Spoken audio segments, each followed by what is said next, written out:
Dance. Welcome, Mel. Thanks so much for having me, Julie. Now, you've achieved quite a few remarkable things in your lifetime. What would you say is the thing that you're most proud of and why? Sure. Well, Julie, the other day I was actually walking through a shopping centre and there was a man there who was selling courses at TAFE, and there was a big sign that said, "Find your dream job." And he said, "Would you like to find out more information?" I said, "No, thanks. I already have my dream job." So I feel like I am living my dream. I'm doing exactly what I wanted to do when I was a little girl. And the other thing that I'm really proud of is that I've been able to combine my love for dance with my career and also with having a family. So I have 3 young children, and I'm really proud that I've been able to create a career where I can have my children at my workplace and do all of that together. So yeah, that's fantastic. And they love dancing as well. Yes, most of the time.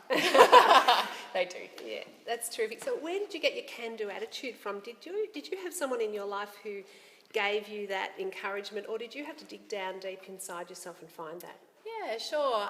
It's probably a combination of things. I think my parents always gave me the opportunities. So my mother sent me to ballet because she was told when I was 2 that I was going to be as tall as a giraffe. I turned out to be tall, but not quite so tall. So she wanted me to learn to dance so that I had really good posture, that I held my shoulders back. So I'm really grateful that my parents made that decision to send me to dance.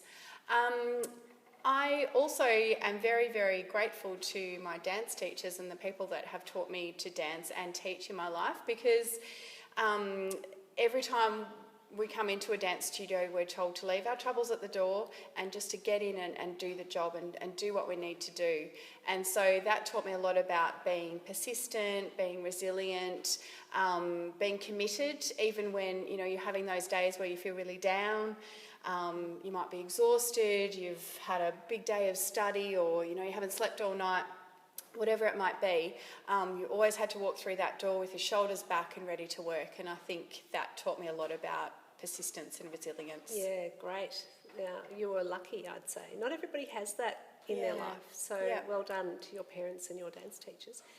Now, I noticed that you've got a copy of A for Attitude with you. I do, right here. And I was going to ask you, what is your favourite page in that book and why? Yeah, sure. It's actually a really good question, Julie, because I was just having a conversation with some of my grade 6 students about this last week, and we were talking a lot about being responsible for the energy that we bring into the room. So I was talking about it in the context of a dance class, but I was asking my students to think very much about when they come into a room, how their energy can then project onto other people. And we talked about when you're negative and feeling down, that those emotions can actually project onto other people.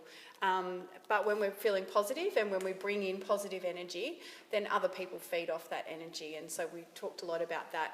I also talked with my students about it in relation to being kind to others, that I ask all of my students that come in through the doors here that no matter what background you're from, whatever your beliefs are, that we are kind to each other and that we treat each other with respect. And to me that relates very much to also this, that if you treat people poorly, you will be treated poorly in return. If you treat people well, then those things will also come back and